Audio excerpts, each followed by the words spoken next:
గారు కానీ మేము డైరెక్షన్ ఇవ్వాల. కానీ ఇక్కడ జూబ్లీహిల్స్ లో మా ఓట్ బ్యాంక్ 10 నుంచి 12,000 ఓట్ బ్యాంక్ ఓపెన్ ఉంది. అది తెలుగుదేశం పార్టీ గుర్తిస్తే 12,000 ఓట్లు పడతాయి. అయితే అది ఎటు పోయింది అనేది సమస్య ఏం కాదండి. ఇవాళ ముఖ్యమంత్రి గారు అప్పీల్ చేసినారు, కేటీఆర్ గారు అప్పీల్ చేసినారు మాకు వస్తాయని. కానీ ఇవాళ 2 అప్పీల్లో కూడా ముఖ్యమంత్రి గారు అప్పీల్, నేను ఇది పార్టీగా అంటే ఒక వ్యక్తిగతంగా తెలుగుదేశం పార్టీ కార్యకర్తగా నేను చూసేది ఏంటంటే వాట్ ఈజ్ రాంగ్ ఇట్.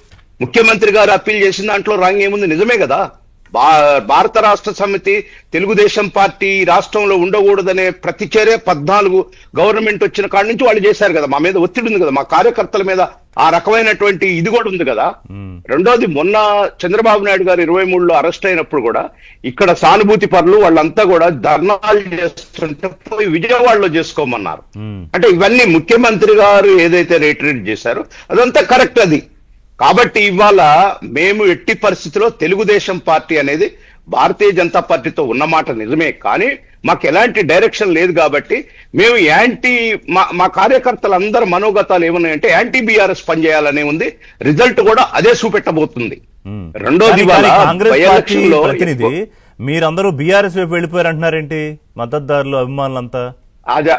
అది బహుశా మిత్రుడు అంటే తెలియదు వారికి, కిరణ్ గారు మరి ఎట్లా ఎస్టిమేషన్ వేశారో మాకు తెలియదు. జూబ్లీహిల్స్ ఉప ఎన్నిక గురించి కాదు మీరు అన్నారు. ఇంకా ఒక చిన్న క్లారిఫికేషన్ ఏంటంటే, ఎన్డీఏ బీహార్ లో ఎన్డీఏకి లోకేష్ బాబు గారు అక్కడ ప్రచారం చేసింది కాబట్టి టీడీపీ స్టాండ్ తీసుకోలేదు. కాబట్టి స్టాండ్ తీసుకుని ఉంటే వేరుండే, వాళ్ళు ఎటు స్టాండ్ తీసుకోలేదు కాబట్టి అక్కడ ఆల్రెడీ లోకేష్ బాబు గారు అదే అన్న ఇప్పుడు అక్కడ అక్కడ బీహార్ లో టీడీపీ ఎన్డీఏకి మద్దతు ఇచ్చింది కాబట్టి ఇక్కడ ఇవ్వలేదు కాబట్టి కొంత స్ప్లిట్ అయినా చెప్తున్నాం.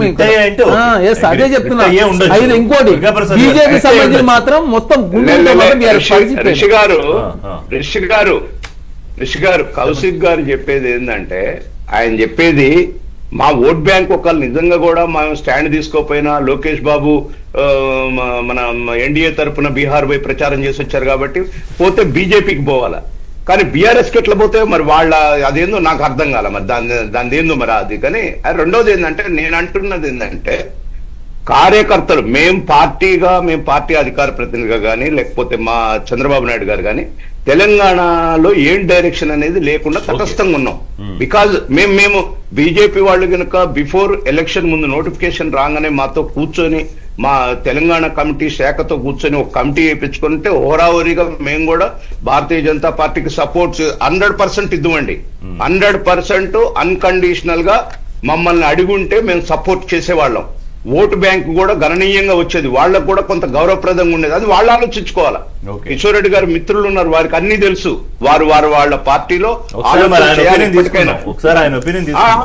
డెఫినెట్ గా వారు ఆలోచన చేసుకోవాలి.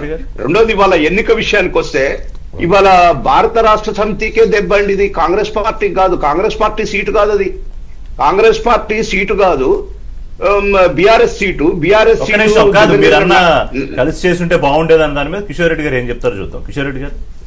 ఓకే, ఏం లేదండి, ఇప్పుడు జనసేనతో పోయిన ఎలక్షన్ లో కూడా అదొక పొత్తు ఉంది. 8 సీట్లు అన్నారు కదా ఇంతకుముందు కౌశిక్ గారు అన్నట్టుగా ఉన్న వాస్తవమే. మా దగ్గర కోదాడ కూడా సూర్యాపేట జిల్లాలో జనసేన వారే పోటీ చేశారు. నా టికెట్ మీదే పోటీ జరిగింది.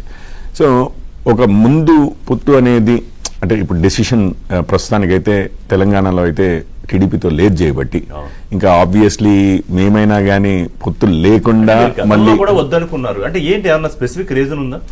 అంటే తప్పనిసరిగా స్ట్రాటజిక్ రీజన్స్, సొంతంగానే రావాలి, ప్రూవ్ చేసుకోవాలి అని అంతే. ఒక స్ట్రాటజిక్ అంటే మొత్తము అనలైజ్ చేసి చెప్పండి అంతే మొత్తం అనలైజ్ చేసి తెలంగాణలో ఇండిపెండెంట్ గా ఉండడం వల్ల లాభం ఉంది అన్న ఫీలింగ్ తో. ఎందుకంటే అంతకుముందు ఉన్నాము, 2014లో కూడా ఉన్నాం కదా టీడీపీతో. ఇప్పుడు ప్రస్తుతానికి అయితే ఇండిపెండెంట్ గా ఉండడం వల్ల లాభం ఉంది అని అనిపించడంతో మనకు వద్దు అనుకున్నారు. దత్తాత్రేయ గారు 3 రౌండ్లు అయ్యేటప్పటికి కాంగ్రెస్ పార్టీ అభ్యర్థి నవీన్ యాదవ్ చాలా క్లియర్ గా 304 ఓట్ల లీడ్ లో కొనసాగుతున్నారు. ఏం చెప్తారు? ఇంక 7 రౌండ్స్ ఉన్నాయి. మేము ఒకటండి, మేము తాబేలు లాంటి వాళ్ళం. కుందేల్లాగా పరిగెత్తాలని ముందుకు మొత్తం పోటీ ముగిసే సమయానికి అలసిపోయి మధ్యలో పడుకునే కాంగ్రెస్ పార్టీ నాయకులాగా కాదు. ఖచ్చితంగా మాది తాంబేలు ప్రయాణం.